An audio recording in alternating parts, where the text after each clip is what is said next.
Hello everyone, welcome back to my channel don't love me का next episode लेकर आई हूँ। और गाइस, अगर बैकग्राउंड में नॉइज़ होना तो इग्नोर कीजिए। यहाँ पर ना काम चल रहा है तो कभी कभी नॉइजेस आ रहे हैं तो इग्नोर करना, ठीक है।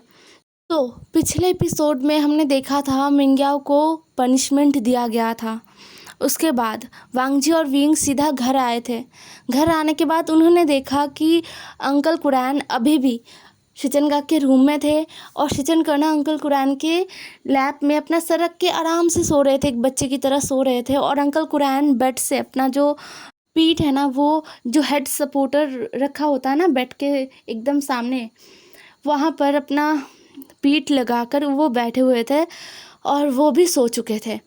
तो ये इतना प्यारा सा एक सीन लग रहा था ना कि विंग ने एक पिक्चर भी क्लिक कर लिया था। उसके बाद विंग ने उनको डिस्टर्ब नहीं किया और विंग और वांगजी अपने कमरे में चले गए।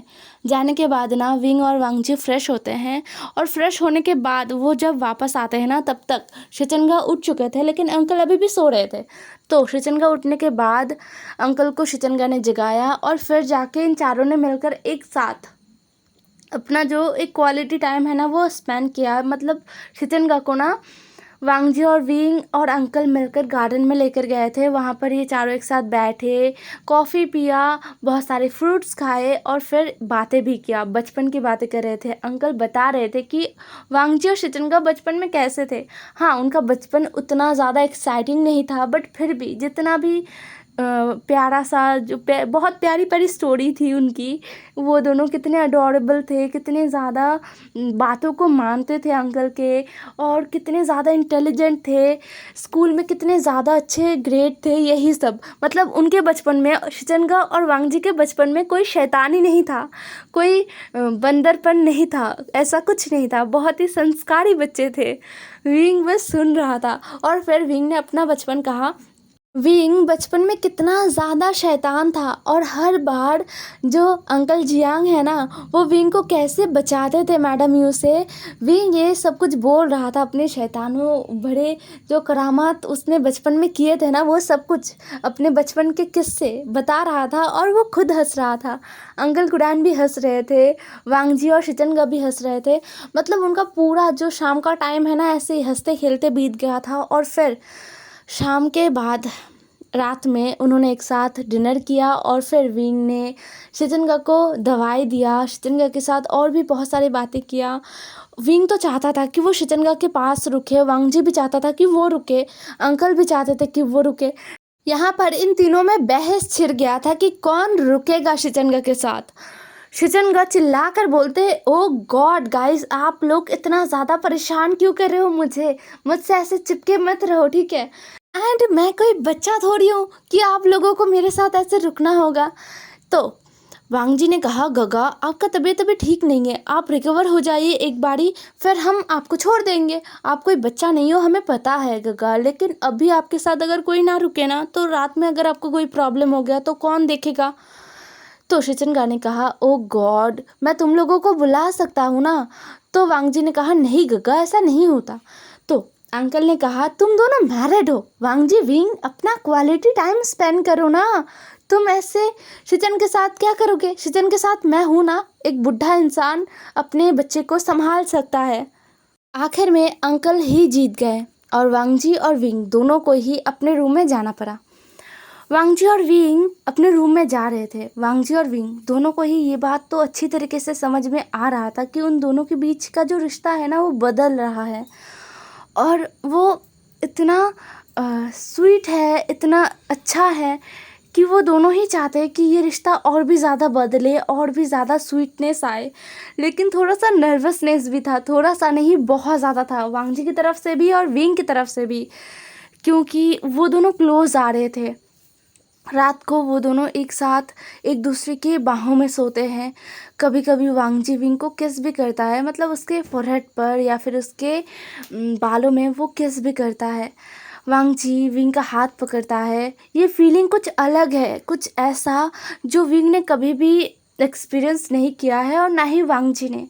उन दोनों के लिए ये नया चीज़ है, बट वो दोनों इस चीज़ को एंजॉय कर रहे थे, इस नर्वसनेस को वो लोग एंजॉय कर रहे थे।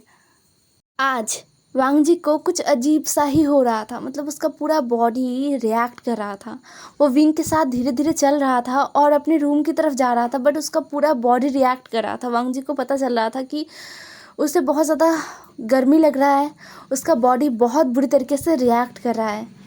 खाली विंग के बारे में सोचकर ही वांग जी का बॉडी रिएक्ट कर रहा है।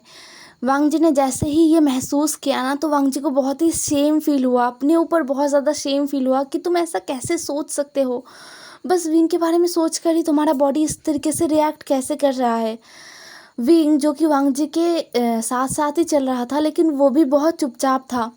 वो दोनों ही धीरे धीरे अपने कमरे के सामने पहुंच गए थे। पहुंचने के बाद कमरे के अंदर वांग जी फर्स्ट एंटर हुआ था, उसके बाद विंग एंटर हुआ था। एंटर होने के बाद विंग ने अपने आँखों को बंद किया और अपने मन में बोला, जो होगा देखा जाएगा। इतना नर्वस होने वाला कुछ भी नहीं हुआ है। विंग, प्लीज़ अपने आप को संभालो, तुम्हारा बॉडी ऐसे शिवर कैसे कर रहा है। हम दोनों कितने दिनों से एक ही बेडरूम यूज़ कर रहे हैं, एक ही बेड पर हम सो रहे हैं, लेकिन पहली बार ऐसा कुछ हो रहा है तुम्हारे साथ। तुम्हारा बॉडी इस तरीके से रिएक्ट कर रहा है, तुम इतने ज़्यादा नर्वस क्यों हो रहे हो। कुछ भी नहीं है, शांत हो जाओ, शांत हो जाओ। विंग अपने मन में ये बोल रहा था। बोलते हुए विंग ने जो दरवाज़ा है ना, उसको बंद किया, उसका जो कुंडी है वो लगा दिया, लॉक किया दरवाजे को। कहने के बाद विंग मुड़ता, उससे पहले ही वांग जी ने विंग को पीछे से हग कर लिया था। विंग जो कि थोड़ा सा शॉक्ड में था, और वो बस उसका जो आंखें हैं ना, वो खुल गया था, एकदम बड़े बड़े आंखें खुल गए थे। विंग एकदम ही चुप हो गया था, उसका दिल एकदम धक धक धक धक धक धक कर रहा था। वो वांग जी का भी हार्ट बीट सुन पा रहा था, साथ में वो वांग जी के बॉडी का हीट भी महसूस कर पा रहा था। वांग जी विंग को पीछे से बहुत ही जेंटली हग करके खड़ा था। वो दोनों ही कुछ देर तक साइलेंट रहते हैं। उसके बाद ना वांग जी धीरे से नीचे झुकता है और विंग के कानों में कहने लगता है। वांग जी बहुत ही स्लोली कह रहा था विंग के कानों में, और आहिस्ते से कह रहा था, wing, I think I am in love, I am in love wing. ये बोलते हुए वांग जी का हाथ विंग के कमर में कस रहा था। विंग वांग जी के हाथों के ऊपर अपना हाथ रखा हुआ था। विंग का हाथ शेक कर रहा था। विंग का पूरा चिक एकदम रेड हो गया था। विंग को पता है कि ये सब वांग जी किसके लिए बोल रहा है। वांग जी उसे ही मीन कर रहा था। वांग जी ने धीरे से विंग के कानों में बाइट किया और बोला, क्या तुम समझ रहे हो। विंग कुछ बोल नहीं पा रहा था, उसको समझ नहीं आ रहा था कि वो क्या बोले। उसे इतना शाई फील हो रहा था ना, विंग का पूरा शरीर शिवर कर रहा था। वांग जी ने विंग को धीरे से घुमाया अपनी तरफ, और विंग का जो फेस है ना, उसको अपने दोनों हाथों से पकड़ा और उसे करीब लेकर आया। फिर वांग जी विंग के आंखों में देखने लगा। विंग जो कि वांग जी के नज़रों से खुद को बचाने की कोशिश कर रहा था। विंग का पूरा चेहरा रेड हो गया था। वांग जी ने कहा, विंग, क्या तुम भी मेरे लिए वही फील कर रहे हो जो मैं कर रहा हूँ तुम्हारे लिए फील। विंग कोई भी जवाब नहीं दे पा रहा था। उसे समझ नहीं आ रहा था कि वो क्या बोले। वांग जी विंग के चुप्पी को देखते हुए विंग को अपने करीब लेकर आता है और विंग के लिप्स को कैप्चर करता है धीरे से। वांग जी सॉफ्टली विंग के रोज़ पैटल जैसे लिप्स पर किस कर रहा था। अपने लिप्स को हल्के हल्के से प्रेस कर रहा था विंग के लिप्स के ऊपर, और विंग को ये टच बहुत ही ज़्यादा अच्छा लग रहा था। विंग का पूरा शरीर शिवर कर रहा था। विंग की आंखों से भी आंसू आ रहे थे। ये मतलब एक अलग ही खुशी वाला आंसू है, कुछ ऐसा जो कभी एक्सप्लेन नहीं किया जा सकता। विंग जो कि अपने आंखों को बंद कर चुका था, और वांग जी विंग को देख रहा था। विंग ने धीरे से अपने आंखों को खोला और फिर वांग जी को देखा।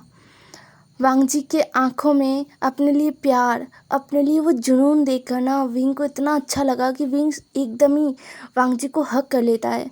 सडनली हग करने पर ना वांग जी थोड़ा सा रुक सा गया था, और फिर वांग जी ने भी विंग को एकदम टाइटली हग कर लिया था। वो दोनों कुछ नहीं बोल रहे थे, बट एक दूसरे को इतना टाइटली हग कर रहे थे, एक दूसरे को ऐसे पकड़ रहे थे कि वो दोनों एक दूसरे के बॉडी में समाना चाहते हैं। कुछ देर ऐसे रहने के बाद वांग जी ने विंग को अपने बाहों में उठा लिया था, और फिर वांग जी विंग को लेकर बेड पर चला गया। वांग जी विंग को बेड पर लिटा देता है। विंग का पूरा चेहरा तो टमाटर की तरह रेड था ही, साथ में वांग जी का जो ईयर है, वांग जी का जो नेक है, वो भी पूरा रेड था। वो दोनों एक दूसरे के आँखों में देख रहे थे। आँखों में देखते हुए वांग जी धीरे से झुकता है और विंग के फोरहेड पर किस करता है, और फिर वांग जी धीरे धीरे विंग के पूरे फेस पर सॉफ्ट किस करना शुरू करता है, बटरफ्लाई किस। और फिर वांग जी धीरे से विंग के नेक पर आता है और विंग के नेक पर धीरे धीरे किस करना, सक करना शुरू करता है। विंग, जिससे ये फीलिंग बहुत ही ज़्यादा अच्छा लग रहा था, उसके आंखों से आंसू निकल रहे थे, उसके फेस पर स्माइल था और वो वांग जी को अपने और करीब लेकर आ रहा था। कुछ ही देर में वांग जी और विंग के बॉडी पर एक भी क्लोथ नहीं बचा था।